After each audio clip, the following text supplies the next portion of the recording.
Hi friends, எல்லாருக்கும் வணக்கம். So நம்ம வந்து யூனிட் 3ல தமிழில் சிலபஸ் வைஸ் ஒன் பை ஒன்னாக பார்த்துட்டு இருக்கோம். இன்னும் ஒரு 3-4 டாபிக் மட்டும் தான் இருக்குது. ஸோ டக்கு முடிச்சிடலாம். இந்த வீக்லேயே நமக்கு முடிஞ்சிடும் மேக்ஸிமம். ஓகேங்களா? ஸோ வந்து எழுத்து பிழையை தவிர்க்கிறதுக்கு என்னென்னலாம் நம்ம ஃபாலோ பண்ணுறோம் அப்படிங்கிறத பார்க்கலாம். ரொம்ப ஈஸியாக இருக்கும். டக்குன்னு முடிச்சிடலாம். இதுக்கு நீங்கள் நோட்ஸ் எடுக்கணும் அவசியமே கிடையாது. ஓகேங்களா? ஸோ ஃபஸ்ட்டு பாருங்கள், ந ர ர ல ல ல இதெல்லாம் இருக்குது. இதெல்லாம் என்னது உங்களுக்கு மயங்கொலிகள்னு தெரியும். இப்போ இந்த ந அப்படிங்கிறது வந்து எங்கே இருக்கும்? எப்போவுமே ஃபஸ்ட்டில் வரும். ஓகேங்களா? ஸோ நட்பு அந்த மாதிரி ஃபஸ்ட்டில் வரும். இந்த ந அதுக்கப்புறம் இந்த ல இது எதுவுமே ஃபஸ்ட்டில் வராது. ஆனால் லாஸ்ட்லையும் சென்டர்லையும் வரும். இப்போ இந்த எடுத்துக்கிட்டிங்க அப்படின்னா உங்களுக்கு வந்து லாஸ்ட்டில் வந்து வராது. ஆனால் இது வந்து லாஸ்ட்டில் வரும். இப்போ வந்து உயிர் அப்படின்னு வந்துருக்கு. ஸோ இந்த ரகரம் வந்து உங்களுக்கு லாஸ்ட்ல வரும். ஆனால் இது வந்து வராது அப்படின்னு சொல்றாங்க. ஓகேங்களா? ஸோ நெக்ஸ்ட் பார்த்தீங்கன்னா மெய்யெழுத்து. ஓகேங்களா? எப்பவுமே புள்ளி வச்சு எழுத்து லாஸ்ட்ல ஃபர்ஸ்ட்ல வந்து வராது. ஓகேங்களா? இப்போ வந்து கிரீடம் அப்படின்னு சொல்லி கிரீடம் அப்படி கிரீடம்னு சொல்லி வரவே வராது. அப்படியே வந்தாலும் அது தமிழ் எழுத்தா கிடையாது. ஓகேங்களா? ஸோ நெக்ஸ்ட் வந்து பார்த்தீங்கன்னா இக்கு இச்சு இட்டு பேர் இருக்கா, இது வந்து எண்டிங்ல வந்து கண்டிப்பாக வராது. ஃபார் எக்ஸாம்பிள் போத்து டப்பு இப்படின்ட்டு இது வந்து தமிழ் எழுத்து கிடையாது. ஓகேங்களா? ஸோ டப்புங்கிறது என்னது, நம்ம வந்து இங்கிலீஷ் எழுத்து. ஸோ அப்போ வந்து லாஸ்ட்ல வந்து இக்கு இச்சு பிறகு வழினம் எழுத்து வந்து வராது அப்படின்னு சொல்றாங்க. ஓகேங்களா? அது மட்டும் ஈரோட்டாய் வராது அப்படிங்கிறாங்க. இப்போ காட்சி அப்படின்னா இச்சின்னு வராது. காட்சி கா இட்டு சி மட்டும் தான் போடுவோம். ஓகேங்களா? ஸோ நெக்ஸ்ட் வந்து இட்டு இரு இதுக்கப்புறமா வந்து உங்களுக்கு மெய் எழுத்து கண்டிப்பாக வராது அப்படின்னு சொல்றாங்க.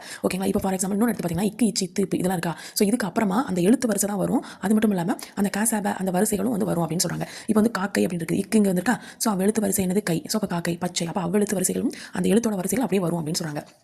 டேர இது வந்து எப்பவுமே வந்து உங்களுக்கு வந்து ஃபஸ்ட்டு தான் வராது. ஃபார் எக்ஸாம்பிள் இப்போ டமாரம் இருக்குது. டமாரங்கிறது வந்து உங்களுக்கு தமிழ் எழுத்து கிடையாது. ஸோ நெக்ஸ்ட் வந்து பார்த்தீங்க அப்படின்னா அக்கனா வந்து இடையில வரும் தெரியும். அது மூவெழுத்தா வரும். மூவெழுத்து என்னது இக்து மூவெழுத்தா வரும். தனி குறிலுக்கு அடுத்து வந்து வரும். ஓகேங்களா? ஸோ ந அப்படிங்கிறது எப்பவுமே ஃபஸ்ட்டு வந்து வராது. ஸோ நெக்ஸ்ட் வந்து பார்த்தீங்க அப்படின்னா தனி சொல்லுக்கு இடையில இப்போ தான் தனி சொல்லு இருக்குன்னு வச்சுக்கோங்க. இதுக்கு இடையில ஏதாவது வல்லினம் இருக்குன்னு வச்சுக்கோங்க. வல்லினத்துக்கு முன்னாடி வல்லின மெய் வரும், அல்லது அந்த வல்லின மெய் இனமான உங்களுக்கு வந்து மெல்லினம் வரும். இப்போ தக்கைன்னு இருக்கா, ஸோ இது வந்து ஒரு சொல்லு தனி சொல்லு. இது வந்து வல்லினம், கைங்கிறது வல்லினம். அதுக்கு முன்னாடி வந்து உங்களுக்கு ஒன்று வல்லினமாக இருக்கலாம், அல்லது அந்த வல்லினத்துக்கு இணையாக இக்கு இணையானது இங்கு வந்து இருக்கலாம் அப்படின்னு சொல்றாங்க. பந்து பத்து. ஓகேங்களா? ஸோ இதெல்லாம் என்ன, இதுக்கு அப்புறமா வந்து உங்களுக்கு வியங்கோல் வினைமுற்று வரலாம், இல்லை கல் அப்படிங்கிற விகுதி வரலாம். ஓகேங்களா? ஸோ வல்லினத்துக்கு தொடங்கும் சொற்கள் வரும்போது இயல்பாய் நிற்கும் அப்படிங்கிறாங்க. ஃபார் எக்ஸாம்பிள் தேய்க இருக்குது, அப்போ வியங்கோல் வினைமுற்று. நாய்கள் இருக்குது, கல் விகுதி. ஸோ இந்த இதுக்கு அப்புறமா அது வரும் அப்படின்னு சொல்றாங்க. இப்போ ஈக்கு அப்புறமா இந்த வந்திருக்கா கல் அப்படிங்கிற விகுதி, இல்லுக்கு அப்புறமா உங்களுக்கு வந்து கல்லுங்கிற விகுதி வந்திருக்கா. ஸோ அதனால சொல்றாங்க.